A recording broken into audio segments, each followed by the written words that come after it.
All right, let's talk about this. Even though I'm probably only going to be saying everything that's already been said, my thoughts on season two feel incomplete on this channel. So I got to get this out of my system. I was going to write something poetic and profound, but I don't have time. So all I have are some notes and a dream. I'll start by mentioning something that sticks out in my mind. In season two's first episode of HBO's podcast, official The Last of Us podcast, off rip, Troy Baker asks the showrunners how they met the challenge of season two following the burden of season one's success. I don't do well with a lot of attention. I think the rough thing for me is that if something fails, I feel really, really bad. And if something succeeds the way the first season did, I just feel really, really scared. For you, Neil, going into this, obviously, when the game came out, it was a remarkable release. Was there ever a part of you that said, maybe I can change some things, or maybe I've got a second chance to do this again? I had weird fears, which was like, I wanted to work on this, and I knew we would change certain things. I was just very curious, how would a TV audience would react? Is it going to be a different reaction? So there's just like a curiosity of like, what's going to happen here? So that's why I really kind of like relied on Craig in those instances to just say, what's best for the show? Like, really kind of let's hold each other accountable to do what's best for the show. Yeah. We care about the audience. We want them to love it. But the specific criticisms or praise, ultimately you have to put a shield up or else you'll drown in it. I don't think Craig Mazin took his own advice there, because The Last of Us season two feels scared, terrified. Although I've always had my issues with it, check out some of my other videos if you want to hear those in depthly. I'm not going to retread here. The Last of Us Part 2's narrative was a choice. It was a bold, take no prisoners choice that demands complete and utter commitment. You can't be afraid of audiences or gamers hating Abby, and you can't be afraid to make Ellie unlikable.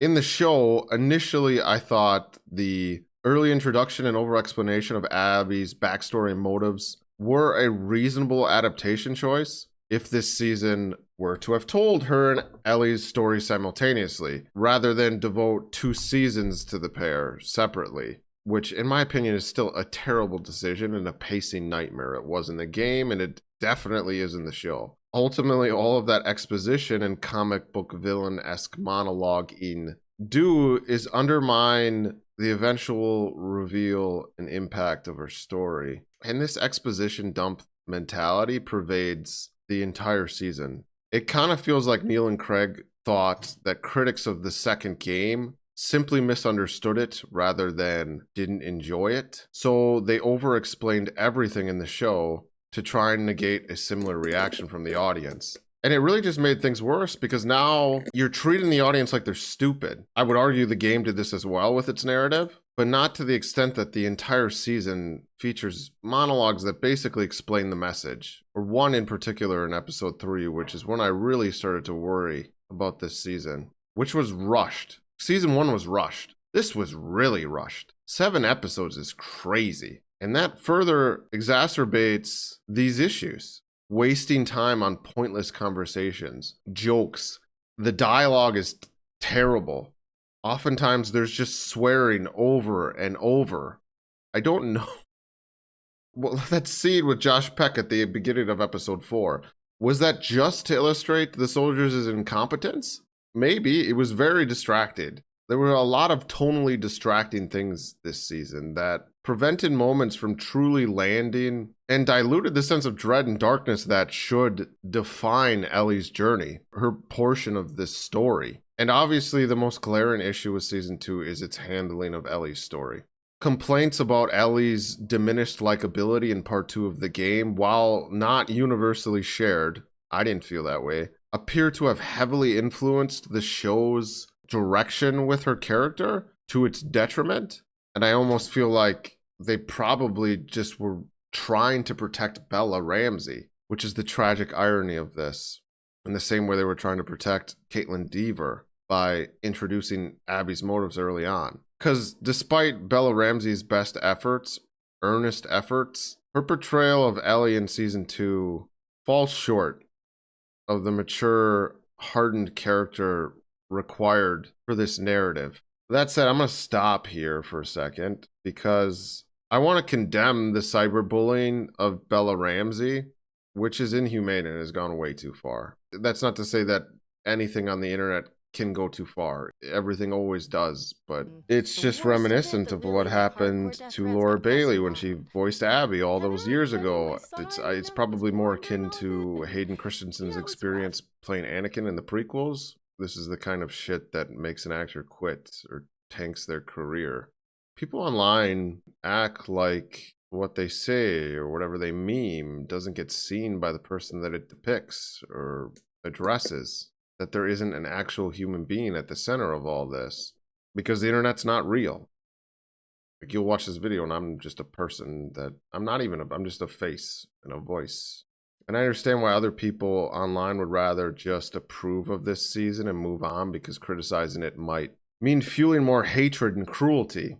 And I do feel that way. Like, I shouldn't air my thoughts or gripes because I don't want to contribute to what I can only imagine is a traumatic and horrific experience being had by Bella. I just hope that they know that all this is just people distracting themselves from their miserable lives. That's the internet. It's not real, even if we try to make it so. And probably will one day, and then we'll all live in hell. And that's this video, hell. Yeah, I know my thumbnail doesn't help, but I'm talking about a character, which is the issue. The truth is that Bella's bosses failed them. The writing and directing, that's what I'm calling out. The incessant dad jokes. Like, the jokes are bad in this. They're not funny. The snarky comments, the immature behavior, which worked, I was going to say worked well for a younger Ellie in season 1, but she was given better material. Whatever she's given here, it quickly becomes grating and out of place for a character embarking on a brutal revenge quest. This immaturity coupled with a perceived incompetence. Ellie's not dumb. Ellie's not a dumb character in the games. She's not dumb. Triangles? What? It constitutes what is essentially a character assassination of the Ellie game fans know. When I was watching season 1, at times it felt like they were foreshadowing an even more violent Ellie. Like they were setting up her arc for season 2 as an expert survivalist equipped with terrifying rage and a proclivity for violence, but they completely abandoned that. I don't even understand why the first few episodes of this season established her as formidable, or a good grappler at least, if they weren't even going to capitalize on that in Seattle. It's almost like as they kept writing, they decided we don't have the budget or the know-how to do this the way it needs to be done. Cue clips of Ellie just slaughtering people in part 2.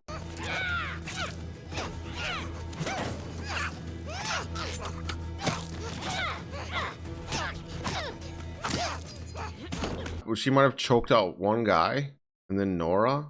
The writers' apparent fear of making Ellie unlikable has resulted in a depiction that is not only wildly out of character, but also fundamentally undermines the crucial descent into darkness that defines part 2. And this is all down to the writing and directing. I do believe Bella Ramsey is a capable actor who has been consistently let down by the script and directorial choices, which fail to produce nuanced and intentional dialogue necessary for Ellie's complex headspace. The most cited example of this online is, of course, when Dina tells Ellie she's pregnant, and Ellie responds gleefully, "I'm gonna be a dad?"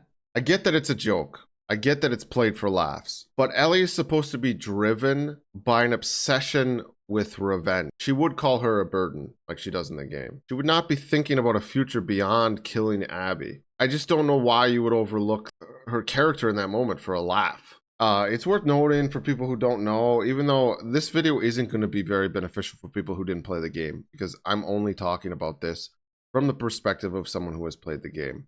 In the game, Dina and Ellie hook up before Joel dies. I think I mentioned in my reaction to episode 2 that they cut that. And maybe it makes sense because tonally, maybe it was out of place to have a hookup in such an intense chapter. But them hooking up before they hit the road means that they're together before they go on the road. And they probably should have kept that development of their relationship where it was in the story, because having them fall in love on the road works against the headspace that Ellie's supposed to be in. It does become this romantic road trip. I've seen many clips and videos online of fans taking issues with the tone of episodes 3, 4, and 5. And their criticisms are completely valid. not only of how it feels like Ellie and Dina are on a romantic road trip, but of how Dina feels more motivated and capable than Ellie. Dina feels more like the main character at times. Ellie really just does feel like this useless, immature child.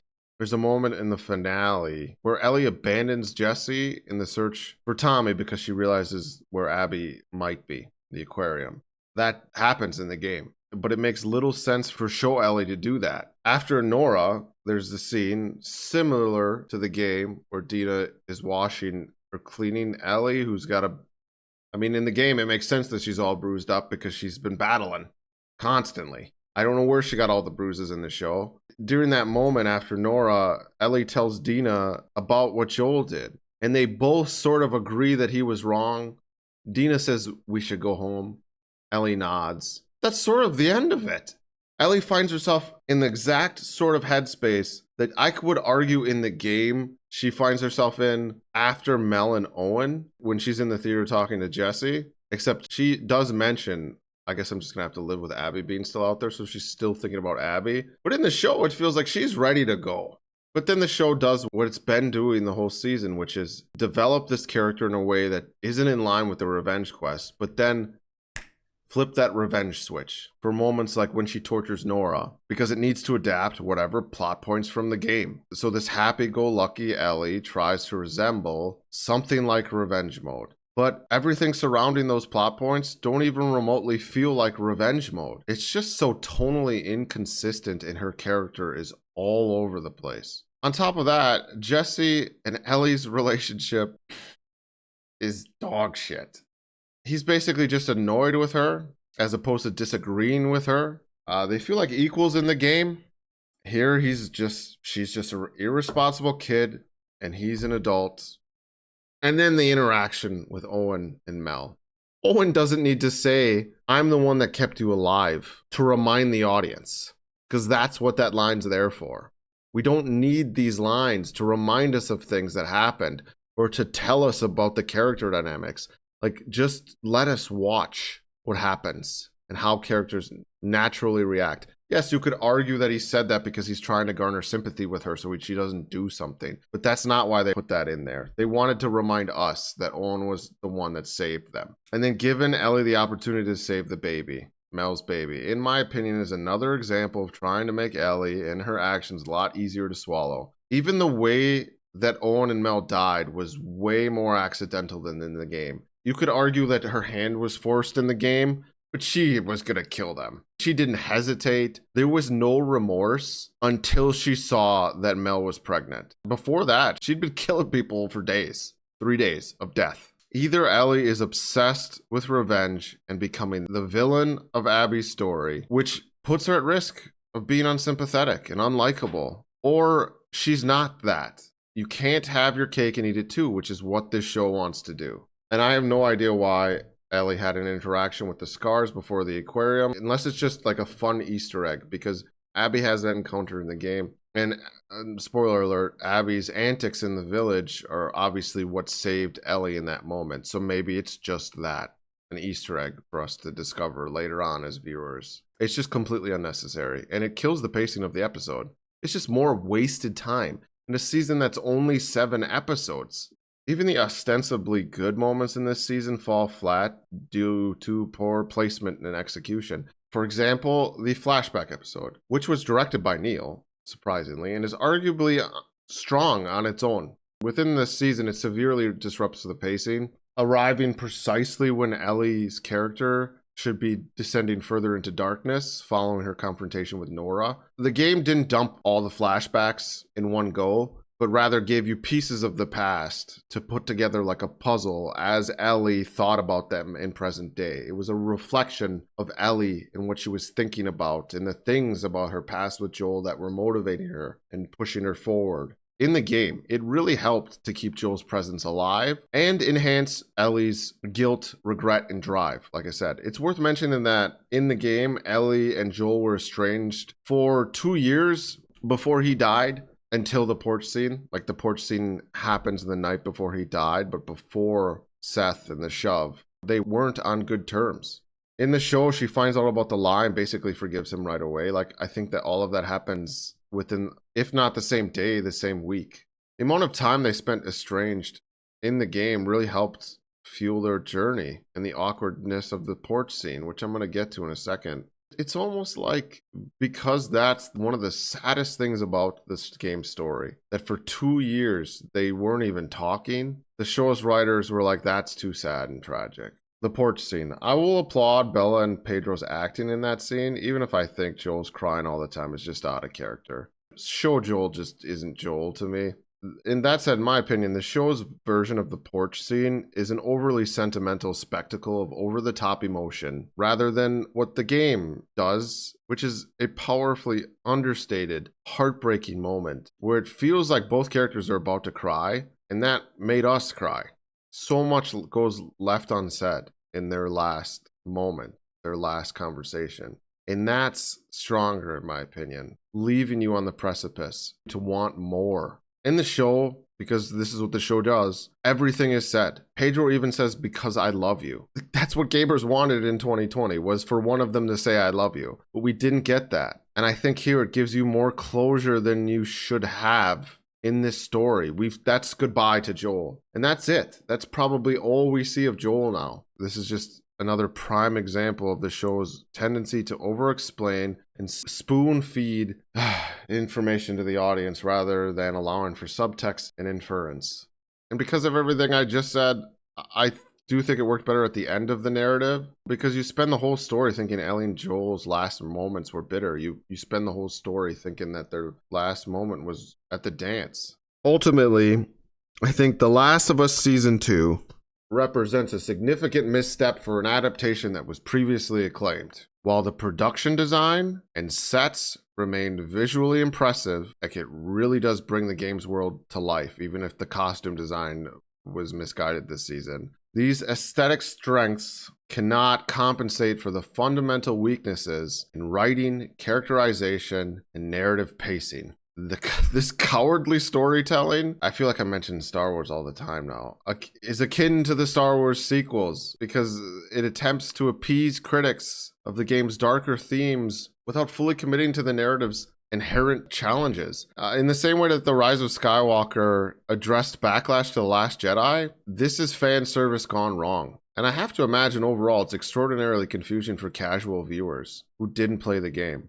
Like, Isaac has to be an extremely confusing character. Although I will say, Jeffrey Wright, as always, does so much with so little. The tragic irony here, again, is that the show's attempts at softening the controversial aspects of Part 2 have backfired spectacularly. But the show has, for me at least, inadvertently magnified the game's strengths, making it shine darker in comparison, brighter. You see what I did there? Maybe Neil Druckmann just actually is an evil genius who sabotaged his own adaptation in order to garner further appreciation for his and Haley Gross's game. That was their master plan, devised over sleepless nights, amid mustache twirling. Obviously not. But I do think I've gotten over my issues with the game through this experience. I'm no longer a hater of the game. This season ruined the show and its versions of the characters for me. And I do love the game's characters unconditionally. The show is fucked. After Abby wakes up in the stadium and it says Seattle Day 1, I knew it would cut to black after it said that. I don't know how you even care about seeing next season. I mean, I guess Abby's season has to be better than this. She does a lot of cool stuff in the game. If she gets more than 7 episodes and they adapt everything that happens in the game and Abby's story, that could be really fun and interesting to watch. Because Abby actually is an extremely capable badass in the show, as far as we know. At least we're told that. Isaac says that she's meant to lead. But if they actually pull that off, if Abby's season is amazing, then the whole story fails this time around. It'll have the opposite effect of what the game intended. It's a catch-22 because we'll care less about Ellie and Joel, given what this season accomplished or didn't accomplish. If this season is anything, it's a reminder of how much of an impact the audience, or in this case gamers, actually have, and how much creatives should or shouldn't listen. Because if you betray the original story, then your main character dies for nothing. Both of them. In more ways than one. I'll see you around. Yep.